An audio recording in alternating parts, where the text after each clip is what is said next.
തുടർച്ചയായ മൂന്നാം തവണയും സത്യപ്രതിജ്ഞ ചെയ്ത് അധികാരമേൽക്കാൻ ഒരുങ്ങുകയാണ് മോദിയും ബി.ജെ.പിയും. എന്നാൽ കേവല ഭൂരിപക്ഷം തെളിയിച്ച് സർക്കാരുണ്ടാക്കാൻ അവകാശവാദം ഉന്നയിക്കാനാണ് ഇന്ത്യ സഖ്യത്തിന്റെ നീക്കം. അതിനായി കളമൊരുക്കേണ്ടത് രണ്ട് കിങ് മേക്കർമാരും.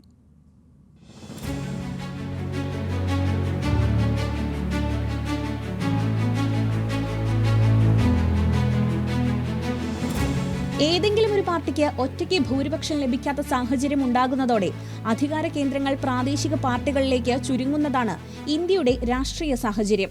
അങ്ങനെയാണ് കിങ് മേക്കർമാർ സൃഷ്ടിക്കപ്പെടുന്നത്.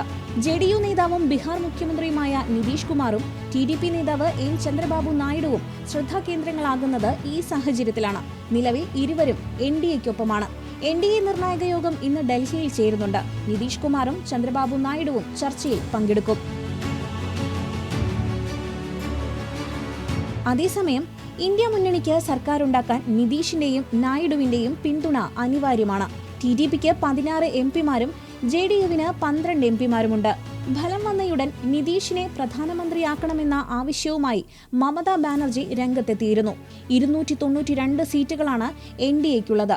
ഇതിൽ 28 സീറ്റുകൾ JDU TDP സഖ്യകക്ഷികളുടേതാണ്.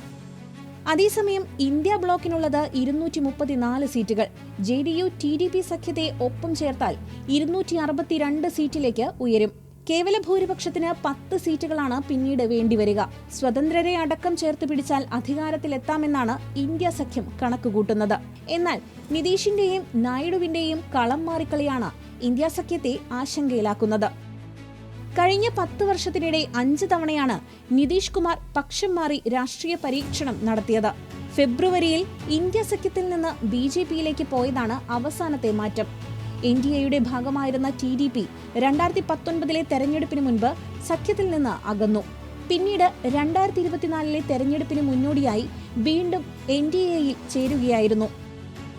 1990കളിലെ സഖ്യകാലത്ത് HD ദേവഗൌഡയെയും IK ഗുജ്റാളിനെയും പ്രധാനമന്ത്രിമാരാക്കുന്നതിൽ പ്രധാന പങ്കുവഹിച്ച വ്യക്തി എന്ന നിലയിൽ നായിഡുവിന് എല്ലാ മുന്നണികളിലും സുഹൃത്തുക്കളുണ്ട്.